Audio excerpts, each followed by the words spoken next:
this chapter, lesson number 2, what is around us. We studied in previous lecture about biosphere, atmosphere, hydrosphere, lithosphere, magma, etc.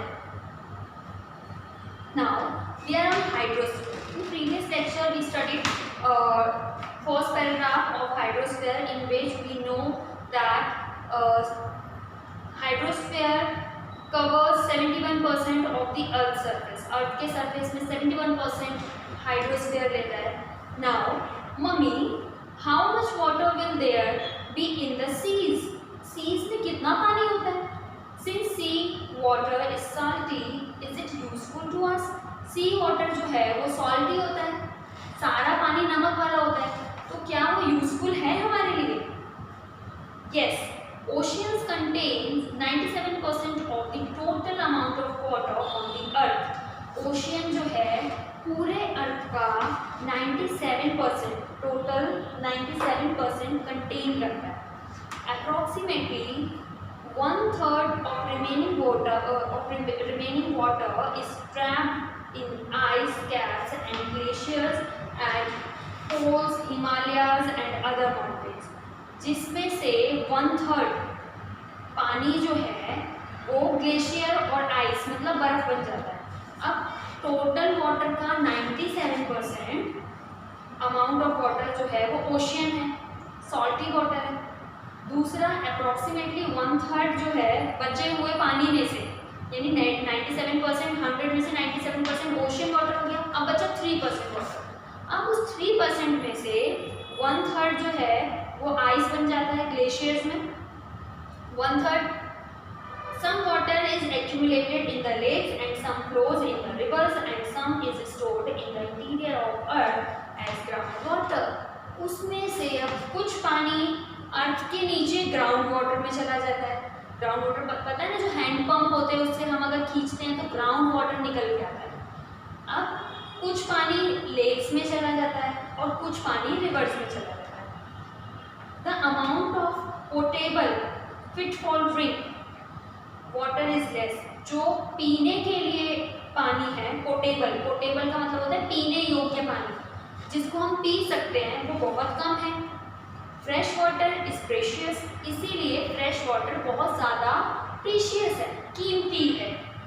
This fresh water is required by living beings for their existence. और यही fresh water हम जैसे living beings जो इस धरती पे रह रहे हैं उनके लिए ज़रूरी है. लाइक एनिमल्स भी, ह्यूमन बीइंग्स भी, यहाँ तक कि ट्रीज भी, सबको जो फ्रेश वाटर है उसकी ज़रूरत है. This fresh water is required by living beings for their existence. हमें अगर जिंदा रहना है तो हमें ये फ्रेश वाटर चाहिए. The moisture for rain which is the main source of fresh water comes from the oceans only. जो मॉइस्चर है रेन में जो मॉइस्चर होता है वो which is the main source, वो मेन सोर्स है फ्रेश वाटर का. मीन्स उसी मॉइस्चर से हमें फ्रेश वाटर मिलता है, comes from the oceans only. Valuable ocean से भाप बन के ऊपर जाता है और फिर रेन बन के नीचे आता है. वही रेन जो है फ्रेश वाटर बन जाता है, पीने योग्य बन जाता है. Valuable chemicals, minerals, salt, fishes etcetera are found in the seas. Valuable बहुत अच्छे वैल्यूएबल कीमती केमिकल्स, मिनरल, सॉल्ट और फिशेस, ये सब हमें सीज से मिलती है.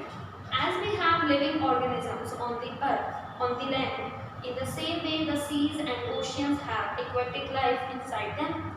अब जिस तरीके से लैंड पे रहने वाले ऑर्गेनिजम्स, लैंड पे रहने वाले लोग होते हैं, मीन्स लैंड पे रहने के लिए जो लोग होते हैं, उसी तरीके से सीज और ओशियन में भी एक्वेटिक लाइफ होती है. यानी जो सिर्फ पानी में रह सकते हैं, लाइक फिश, वो पानी से बाहर नहीं रह सकती.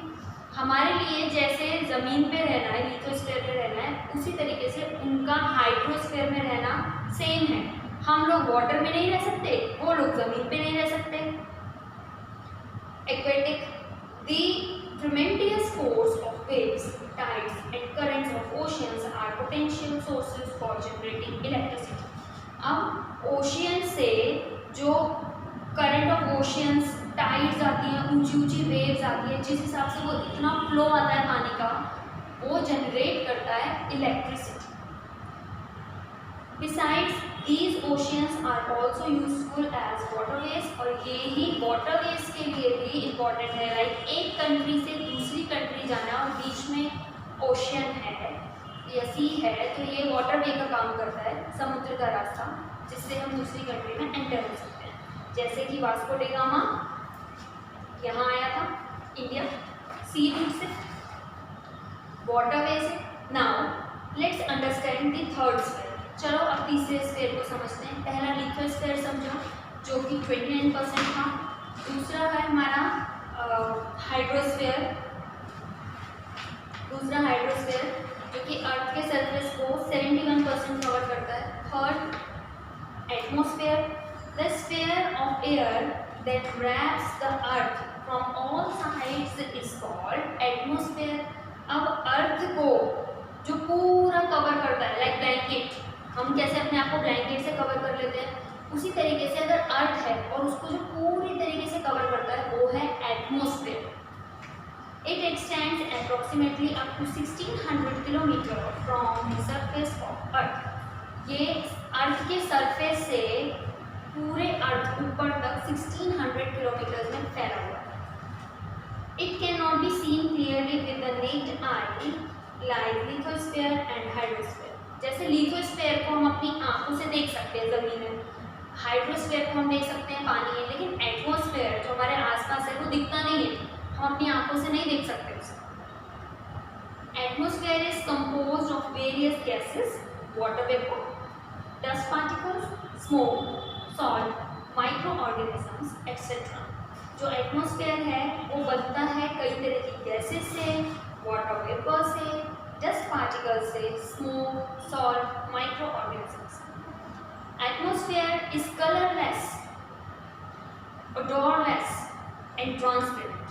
जो एटमॉस्फेयर है वो कलरलेस है, यानी उसका कोई रंग तो है नहीं, दिखता नहीं है। लाइक पानी का रंग अगर हम कह सकते हैं कि पानी का रंग जो है वो ब्लू है हाइड्रोस्फीयर का। लिथोस्फीयर के अलग अलग कलर्स है, लाइक रेड सॉइल हो तो सॉइल पे डिपेंड करता है कि कौन सी सॉइल है, ब्लैक सॉइल है, रेड सॉइल है, तो उस तरह की जिस तरह की सॉइल होती है उसको हम कलर से देख सकते हैं, पहचान सकते हैं। लेकिन एटमॉस्फेयर इज कलरलेस, उसमें कलर नहीं होता है, और अडोरलेस, कोई खुशबू भी नहीं होती है, एंड ट्रांसपेरेंट, और वो दिखता नहीं है आर पार, मतलब ट्रांसपेरेंट होता है, आर पार दिखता है, यानी ओपेक नहीं।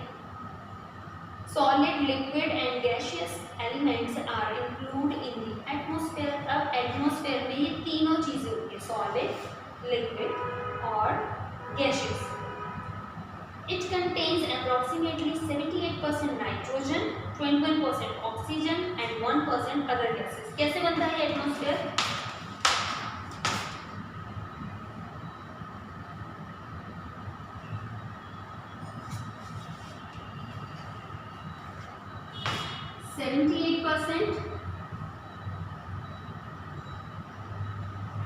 Nitrogen,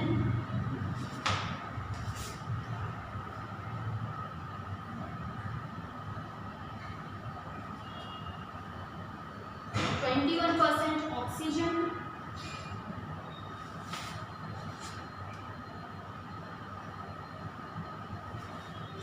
1%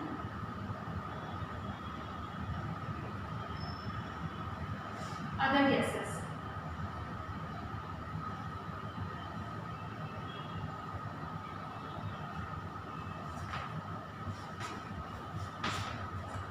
When we go higher from the surface of the earth, जब हम अर्थ के सरफेस से हायर जाते हैं, ऊपर जाते हैं, the amount of most of the gases in the atmosphere decreases।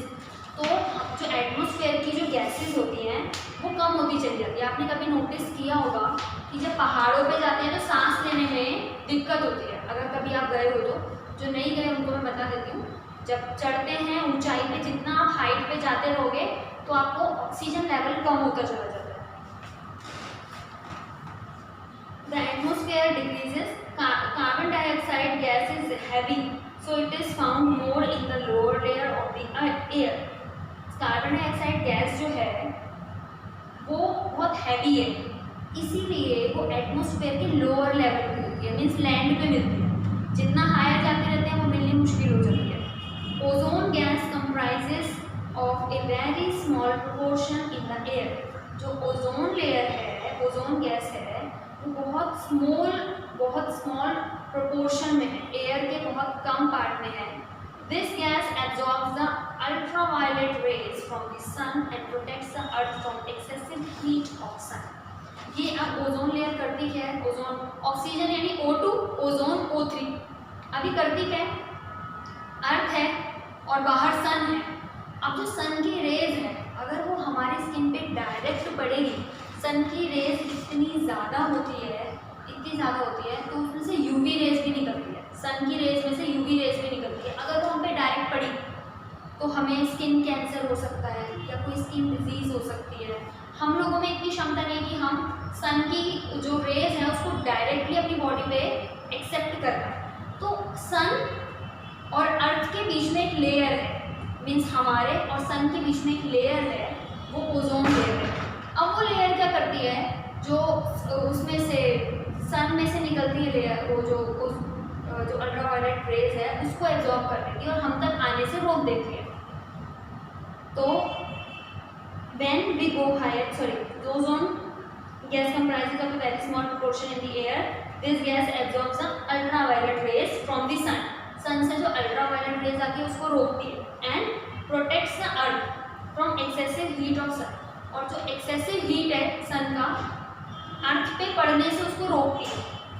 This gas is more in proportion in the morning in the open ground and in the air near the sea. ये जो gas है ये morning में ज़्यादा होती है अगर open ground में हो, और समुद्र के पास ज़्यादा रहती है। Gases like oxygen and nitrogen keeps the living creatures on the earth alive. जो गैसेस जैसे ऑक्सीजन हो गई, नाइट्रोजन हो गई, कीप्स द लिविंग क्रिएचर्स, जो लिविंग क्रिएचर्स होते हैं उनको जिंदा रखती है अर्थ पे। Nitrogen reduces the intensity of oxygen. जो नाइट्रोजन है वो ऑक्सीजन के इंटेंसिटी को रोक के रखती है। Water is the most important component in the atmosphere. जो वाटर है वो एटमोसफेयर में सबसे इम्पॉर्टेंट कॉम्पोनेंट है। पिक्चर में आप देख सकते हो कि गैसेस जो एटमोसफेयर में 20.99% ऑक्सीजन, 78.03% नाइट्रोजन और अदर गैसेस 0.98%। वो अप्रॉक्सीमेटली 1% लिखा है, बट 1% से भी थोड़ी कम हो। Due to heat the water in the form of vapor evaporates and mixes with air which is known as moisture. Heat के दौरान जो वाटर है वो भाप बन के एटमोसफेयर में ऊपर उठ जाता है, इवेपोरेट हो जाता है और एयर में मिक्स हो जाता है। तो जब वो एयर में मिक्स हो जाता है इसीलिए मॉइस्चर होता है। हमारी स्किन में कभी कभी आपने देखा होगा चिपचिपपन हो जाता है जब बारिश का टाइम हो जाए तो, क्योंकि जब हीट ज़्यादा होती है तो वो भाप बन के ऊपर उड़ता है और ऊपर उड़ता है तो एयर में मिक्स हो जाता है। अब एयर में मिक्स होके वो इफेक्ट दिखाता है, उसे मॉइस्चर बोलते हैं। The process of cooling of vapour is called condensation. जो वेपर जब कूल हो जाता है, ठंडा होता है, बादल बन जाता है राइट, तो उसको कंडेंसेशन बोलते हैं। Various forms of moisture like dew, fog, clouds and precipitation are due to condensation. Condensation से अलग अलग मॉइस्चर अब अलग अलग फॉर्म में बनता है। मॉइस्चर तो एयर में आ गया, अब वो सॉलिड बनेगा तो या तो ड्यू बनेगा या फॉग बनेगा या क्लाउड्स बन जाएगा या प्रेसिपिटेशन। तो ये कंडेंसेशन के वो होते हैं, मीन्स इसमें कन्वर्ट हो सकता है। The effect of atmosphere is seen on human beings in every aspect of life such as in their food habits, clothing habits, colour, economic activities. जो एटमोसफेयर हम देखते हैं, ह्यूमन बीइंग्स देखते हैं हर जगह लाइफ में, तो उनकी food habits, clothing habits, colour, economic activities ये सब अलग अलग होती है। Many dust particles are seen in the atmosphere. बहुत सारे डस्ट पार्टिकल्स, अब कहीं से कोई गाड़ी जाती है तो धूल उड़ती है ना, या फिर बहुत तेज तूफान आएगा तो धूल आएगी, तो जो डस्ट पार्टिकल्स है वो तो हम देख सकते हैं एटमोसफेयर में। Spreading of sun rays are visible due to these particles. इन पार्टिकल्स की वजह से सन रेज स्प्रेड होती हुई दिखती है। It is due to dust particles that it does not sudden turn dark after the sunset. Sunset के बाद ये एकदम से डार्क नहीं होते हैं and it does not suddenly turn bright after the sunrise. और sunrise के बाद ये एकदम से ब्राइट नहीं होते हैं, मीन सनसेट होता है जब सन छुप जाता है, does not suddenly turn dark, वो एकदम से डार्क नहीं हो जाते, और जब सनराइज होता है तो एकदम से ब्राइट भी नहीं हो जाता है। The sun rays are reflected back with the help of these dust particles on the surface of the earth. जो अर्थ का सरफेस है उसमें जो डस्ट पार्टिकल होते हैं, तो सन की जो रेज होती है वो इस पे पड़ के और रिफ्लेक्ट होके वापस जाती है। The sun rays are reflected back with the help of these dust particles on the surface of the earth and we receive the light of the sun। तब हम रिसीव करते हैं सन की लाइट, यानी जो हमारे आसपास डस्ट पार्टिकल है, जब सन की रेज पड़ती है तो ये डस्ट पार्टिकल पे पड़ती है और इन डस्ट पार्टिकल से हमें दिखता है कि सन की रेज है, मीन्स सब कुछ विजिबल करता है। We are able to listen to the sounds due to the presence of atmosphere.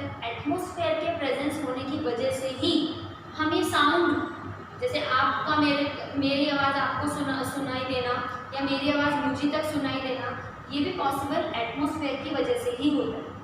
That is why radio and Doordarshan telecast is possible. तभी तो रेडियो और दूरदर्शन दोनों टेलीकास्ट पॉसिबल हो पाया। हमने इस पैराग्राफ में क्या पढ़ा, important,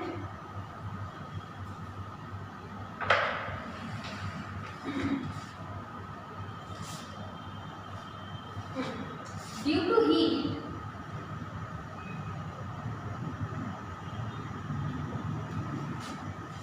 the water in the form of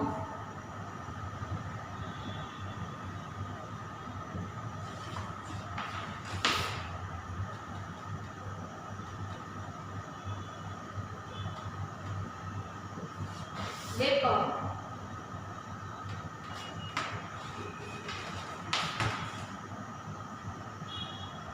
evaporates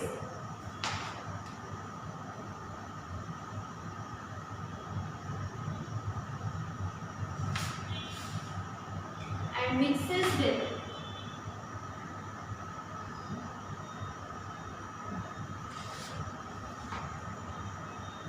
with air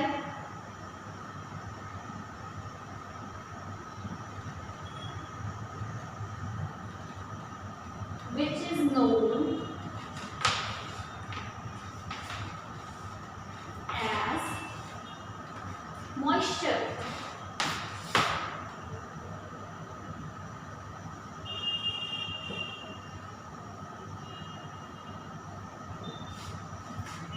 The process of cooling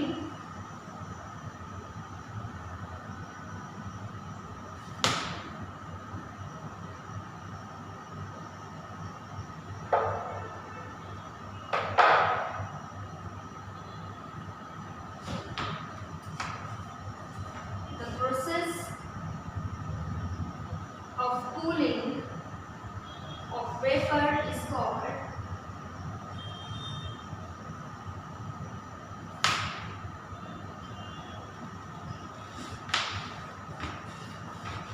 condensation.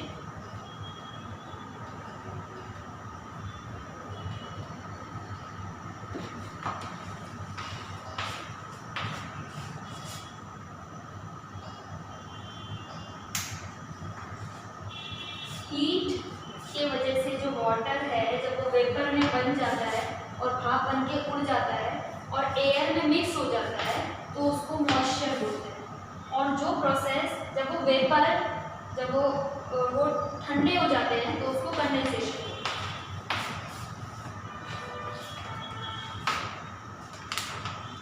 Biosphere,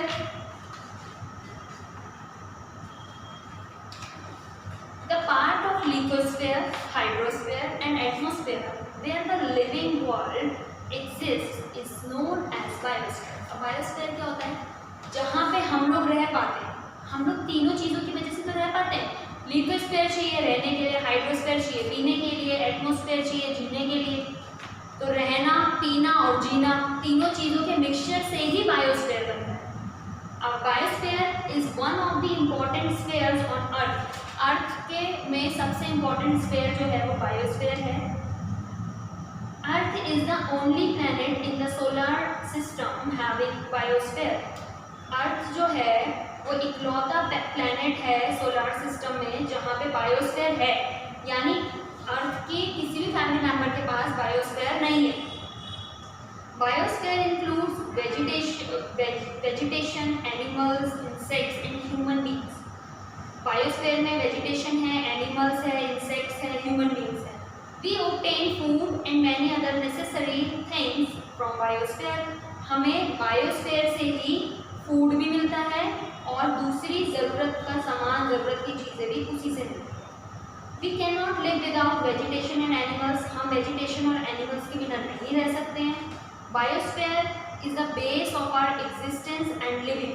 biosphere जो है वो बेस है हमारे एग्जिस्टेंस का, लिविंग का। It is divided into 2 parts. Biosphere को 2 पार्ट्स में डिवाइड किया हुआ है, non living and living.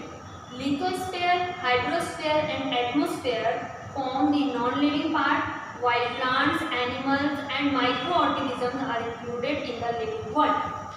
So, इस पैराग्राफ में हमने क्या पढ़ा?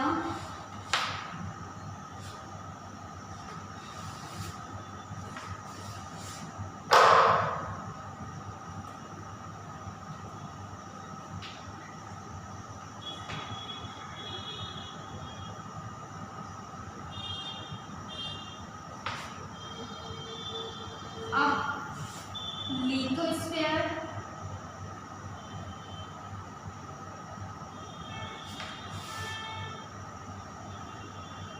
Hydrosphere, atmosphere.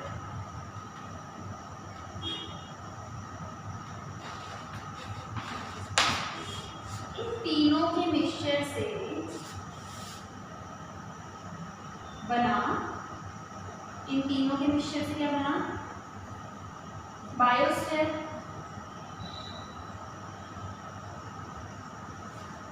अब बायोस्फीयर में 2 पार्ट्स हैं, लिविंग एंड नॉन लिविंग।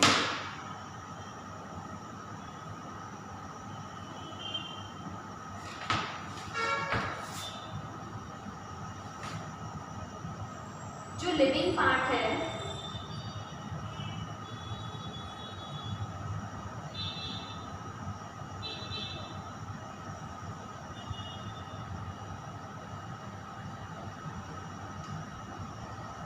जो लिथोस्फीयर, हाइड्रोस्फीयर और एटमॉस्फेयर, ये तीनों चीजें जो हैं, एटमॉस्फेयर, हाइड्रोस्फीयर और लिथोस्फीयर, ये तीनों चीजें नॉन लिविंग बनाती है। ये तीनों नॉन लिविंग है।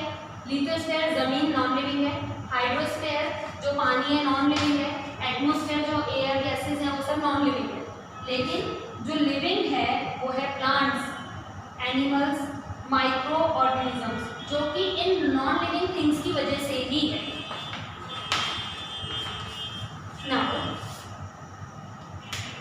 Effect of human activities on spheres. अब स्फीयर्स पे जो ह्यूमन एक्टिविटीज होती है उसके बारे में बताया। Human beings knowingly and unknowingly undertake many activities for their development। जो ह्यूमन बीइंग्स होते हैं, हम लोग जो, वो जानते हुए और अनजाने में बहुत सी एक्टिविटीज़ करते हैं डेवलपमेंट के लिए, लाइक बिल्डिंग्स बन जाए, ब्रिजेस बन जाए बड़े बड़े, है ना। Human action causes and imbalance in different spheres. अब ये जो अलग अलग स्फीयर्स हैं, इन स्फीयर्स में जो इम्बैलेंस करते हैं वो हम लोग ही करते हैं, वो हो जाता है। ड्यू टू दिस, इसके कारण the balance of various sphere is threatened. तो हर किसी स्फीयर का जो बैलेंस है वो समस्या में आ गया है। लिथोस्फीयर में फॉरेस्ट एरिया हम खत्म करे जा रहे हैं, बिल्डिंग्स बनाए जा रहे हैं, फैक्ट्रीज बनाते हैं, इंडस्ट्रीज बनाते हैं। हाइड्रोस्फीयर वो हम खराब कर रहे हैं, कैसे? पानी का मिसयूज करके। एटमॉस्फेयर हम खराब कर रहे हैं किस तरीके से? जो गैसेस होती है, मीन्स जैसे CNG वगैरह हो गई, पेट्रोलियम गैसेस हो गई, उस सब से एटमॉस्फेयर पोल्यूट करते हैं, तो वो हम इम्बैलेंस कर रहे हैं। Balance of various spheres is threatened. Underground nuclear testing, too much drilling for mining oil and excessive drilling of tube wells affects the lithosphere. Lithosphere को क्या अफेक्ट करता है? माइनिंग करते हैं हम, नए नए एलिमेंट्स को न्यूक्लियर टेस्टिंग के लिए क्या करते हैं? ड्रिलिंग करना शुरू करते हैं, खोदना शुरू कर देते हैं ज़मीन को। जिसकी वजह से बहुत ज़्यादा एक्सेसिव होने की वजह से लिथोस्फीयर अफेक्ट होता है। कॉजेज एंड इम्बैलेंस हो रहा है। The dumping of waste from villages, जो विलेजेस का वेस्ट होता है एंड सिटीज़, शहरों का गाँव का जो वेस्ट होता है, अलॉन्ग विद इंडस्ट्रियल वेस्ट के साथ into the water bodies pollute them. अब वो वेस्ट को क्या करते हैं, वाटर बॉडीज में डाल देते हैं। जब वो वाटर बॉडीज में डाल देते हैं तो पोल्यूट हो जाता है हमारा हाइड्रोस्फीयर, पानी पूरा लेक सी सब खराब हो जाता है रिवर्स में, क्योंकि वो सारे गंदगी पानी में बहा देते हैं। The polar caps have started melting due to increasing heat होने की वजह से वो मेल्ट होना शुरू हो गया है। तो oil spills from ships and disposal of industrial and chemical waste into the water causes the destruction of marine life, which is highly dangerous for the hydrosphere. सबसे बुरी चीज़ क्या है, ऑयल स्पिल्स। जब हम शिप में एक जगह से दूसरी जगह केमिकल्स या फिर ऑयल एक जगह से दूसरी जगह इंपोर्ट एक्सपोर्ट करते हैं तो वो थोड़ा बहुत पानी में गिर जाता है। अब वो जब पानी में गिरता है और वही पानी जो मेराइन में रहने वाले यानी एक्वेटिक जो एनिमल्स हैं वो लेते हैं, उसको पीते हैं तो वो मर जाते हैं, यानी वो एरिया ख़राब हो जाता है। तो जिसकी वजह से हाइड्रोस्फीयर बहुत डेंजर में है, मतलब हाइड्रोस्फीयर के लिए बहुत डेंजरस है, ये हाईली डेंजरस है। Harmful gases emitted by industries, workshops, power stations and vehicle pollute air. जो हार्मफुल गैसेज हैं वो इंडस्ट्रीज से निकलती हैं, वर्कशॉप से निकलती हैं, पावर स्टेशन से निकलती हैं। व्हीकल जो हैं वो पोल्यूट करते हैं, लाइक इतने व्हीकल बढ़ते हैं, किसी घर में एक गाड़ी है, उसके बाद भी वो ज़रूरत नहीं है फिर भी वो 2 या 4 व्हीकल रखते हैं, फिर वो उसको यूज़ करते हैं, जिसकी वजह से पोल्यूशन बढ़ता है। The areas with the higher frequency of vehicles show increase rate of carbon monoxide in the air. जहाँ पर जिस एरिया में व्हीकल ज़्यादा यूज़ किए जाते हैं वो एरिया में कार्बन मोनोऑक्साइड एयर में ज़्यादा होता है। The amount of CO2 carbon dioxide in the air increases due to the cutting of trees. Trees काटने की वजह से कार्बन डाइऑक्साइड जो है वो भी उसका अमाउंट भी बढ़ गया है। हम क्या करते हैं, ट्रीज से ऑक्सीजन लेते हैं और कार्बन डाइऑक्साइड रिलीज करते हैं। तो जब ट्रीज हट जाएंगे तो ऑक्सीजन की मात्रा कम हो जाएगी और कार्बन डाइऑक्साइड जो हम रिलीज करें वो ज़्यादा हो जाएगी। तो ट्रीज कटिंग की वजह से CO2 ज़्यादा हो गया है। Heat on the earth increases due to increase in carbon dioxide in air. जो हीट है अर्थ के ऊपर वो बढ़ती चली जा रही है due to increase in carbon dioxide बढ़ रही है तो धरती पे गर्मी भी बढ़ रही है। In this way human activities affect the biosphere. इस तरीके से ह्यूमन एक्टिविटीज, जब हम लिथोस्फीयर को खराब कर रहे हैं, हाइड्रोस्फीयर को खराब कर रहे हैं, एटमॉस्फेयर को खराब कर रहे हैं, तो इन तीनों को मिलकर ही तो बायोस्फीयर बन रहा है।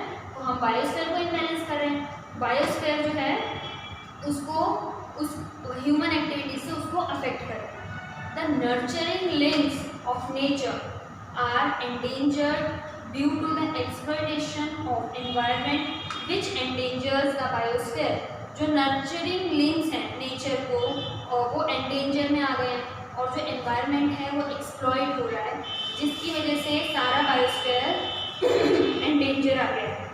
सो इस चैप्टर में हमने बहुत सारी चीज़ें पढ़ी, बहुत नॉलेजेबल थिंग्स पढ़ी, like lithosphere, hydrosphere, atmosphere, about biosphere. इन तीनों से मिलकर बायोस्फीयर बनता है। फिर देन हमने मैग्मा का पढ़ा कि अर्थ जो होता है उसका क्रस्ट का बैलेंस और अंदर का जो हीट होती है उसका बैलेंस बराबर होता है। अगर नहीं होता तो मैग्मा निकलता है, वोल्केनिक इरप्ट हो जाता है। देन हमने हाइड्रोस्फीयर पढ़ा कि 71% हाइड्रोस्फीयर है, पानी है, जिसमें से 97% ओशियन का है, बाकी 1/3 जो है वो आइस हो जाता है, बाकी बचा हुआ पानी कुछ रिवर में चला जाता है, स्ट्रीम्स में चला जाता है, लेक्स में चला जाता है। देन हमने एटमॉस्फेयर पढ़ा कि एटमॉस्फेयर में जितनी गैसेज होती है उसमें 78% नाइट्रोजन, 21% ऑक्सीजन और 1% जो बचती है वो ही अदर गैसेज होती है।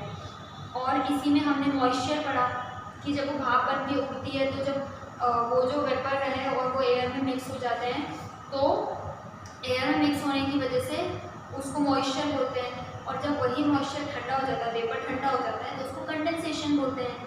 कंडेंसेशन के कई पार्ट्स बताए हैं। देन अल्ट्रावायलेट रेस के बारे में पता चला कि अल्ट्रावायलेट रेस से किस तरीके से ओजोन लेयर हमको बचाती है और खुद एब्जॉर्ब कर लेती है और सन को और अर्थ को सन के डायरेक्ट कांटेक्ट में नहीं आने देती है। देन हमने बायोस्फीयर में पढ़ा कि बायोस्फीयर तीनों चीज़ों के मिक्सचर से बायोस्फीयर बनता है। Biosphere has sub division in 2 parts like living and non living. Non-living things are lithosphere, hydrosphere and atmosphere, and the living things are like us, animals, plants, microorganisms. Then human activities कि किस तरीके से हम इनको खराब कर रहे हैं। लिथोस्फीयर पे हम माइनिंग ज़्यादा करने की वजह से कर रहे हैं। हाइड्रोस्फीयर वाटर में जो इंडस्ट्रियल वेस्ट होता है, सिटीज़ और विलेजेस का जो वेस्ट होता है उसको वाटर में थ्रो करने से कर रहे हैं। और साथ में सी रूट से जो भी चीज़ें इम्पोर्ट एक्सपोर्ट होती है, तो ऑयल जो शिप से ऑयल वगैरह गिर जाता है या केमिकल्स गिरते हैं तो वहाँ की मेराइन लाइफ को बहुत डेंजर में डाल देता है, which is highly dangerous in for hydrosphere.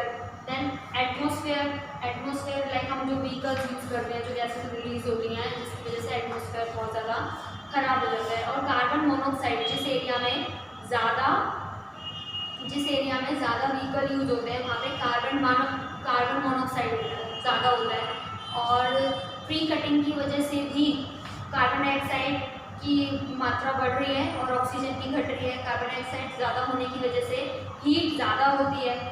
सो ये हमने पूरे चैप्टर में पढ़ा। इसको आप 2 बार और रीड कर लेना घर पे, देन डेली एक्सरसाइज करना इसके वर्कशीट में, और जितना भी मैंने बोर्ड पे लिखा है उसको होमवर्क में नोटबुक में ज़रूर नोट करना। Okay, we will meet in next lecture with new chapter.